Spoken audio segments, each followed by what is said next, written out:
Kirk Cousins signed a 4-year, $180 million free agent contract with the Atlanta Falcons ahead of the 2024 NFL season.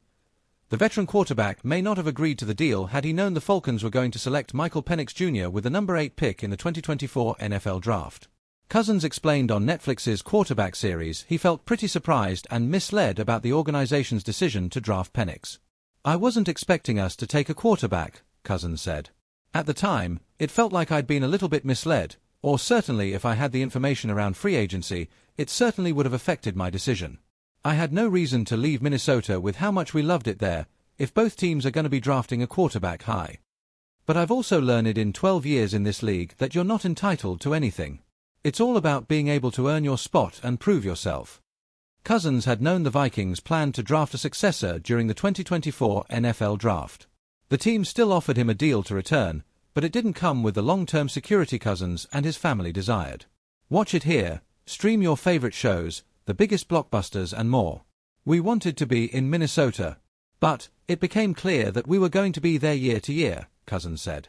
"And that's what we didn't want. At that point, we said, all right, we need to look elsewhere. If that's our only option, then we'll be back." Cousins did find interest elsewhere, as the Falcons were willing to pay him $45 million in average annual value, AAV, through his age 39 season. He was excited to start fresh and try to bring Atlanta to the postseason for the first time since the 2017 NFL playoffs.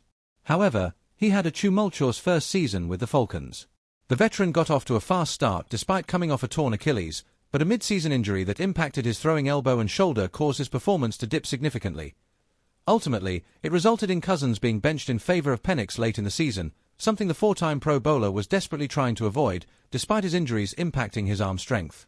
"You also know that if you sit down week 10 and take 2 or 3 weeks or more to let it heal, you may never get your job back," Cousins explained in the series' final episode.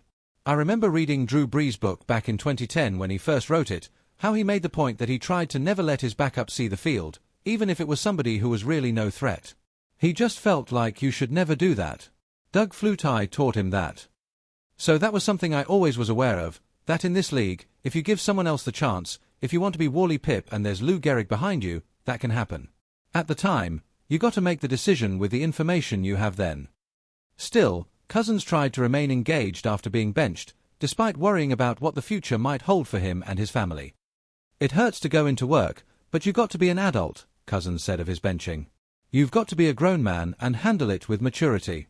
I feel sorry for myself and it's hard to do, but that's what you got to do. And so that's kind of where my focus went."